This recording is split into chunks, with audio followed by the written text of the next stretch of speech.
Welcome to Social Aloe Ministries, where we are committed to glorifying God while exposing the devil. In 1 year, I had an encounter with two narcissists. One at the beginning of the year, one towards the end of the year. But it wasn't until the following year that I realized what narcissism was. And I saw a lot of videos, and they were helpful because they truly hit the nail on the head. But to date, one thing I've never heard anyone discuss is about the narcissistic witch. Yes, the narcissistic witch. We know that narcissists, they're self-involved. They have a grandiose idea about themselves, and basically, they want you to worship them.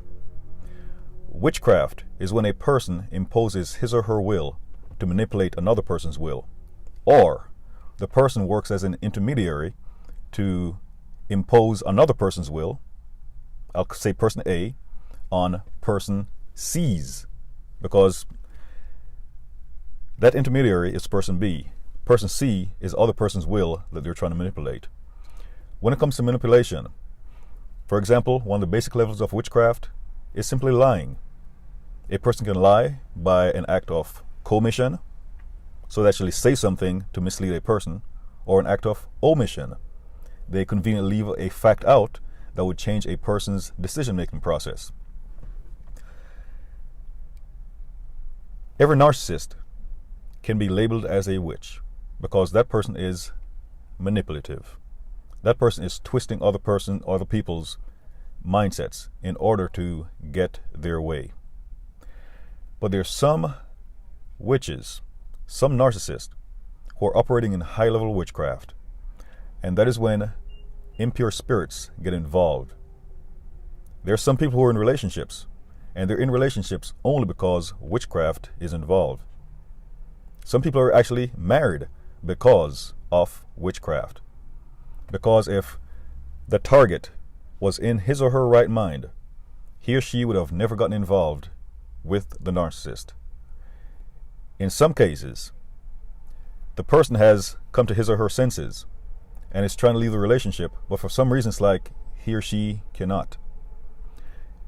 There are also people who have been in a relationship with a narcissist, in this case a narcissistic witch, has left the relationship, but then spiritual things start happening. For example, you may start seeing the narcissist appear in your dreams. You may start having demonic visitations. You may start seeing demons in your dreams, which are indicative of witchcraft.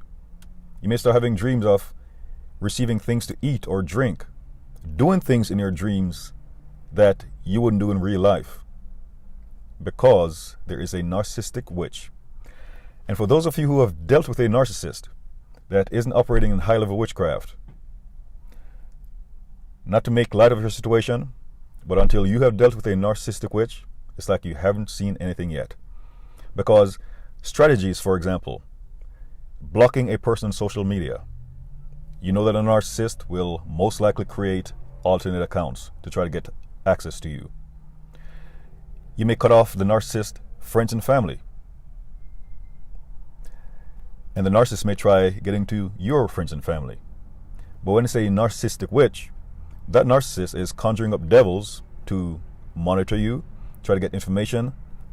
In fact, in some cases, how you end up getting involved with this narcissist to begin with was that they had devils that were working with and or for them, and those devils would cause the two of you to link up at times, make it seem like it was a divine connection, something from the Lord, not knowing that you were being set up for a demonically arranged union, and you end up getting involved with a narcissistic witch.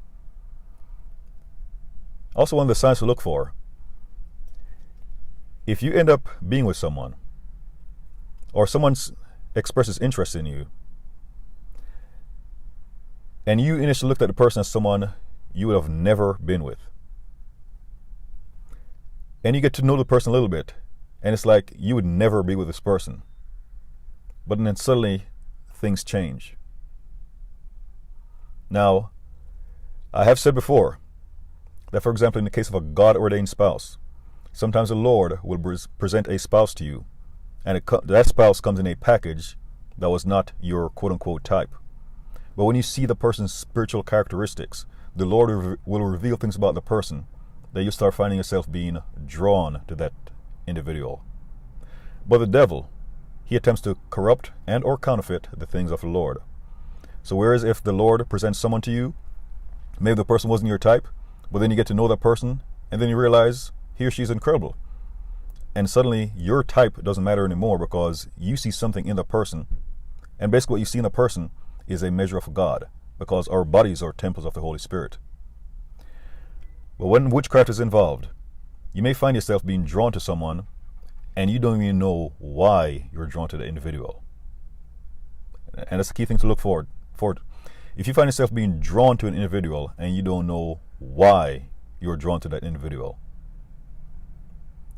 it's even worse if you are trying to get away from that individual, but it seems as if you just can't escape. Almost like an insect trapped in a spider's web.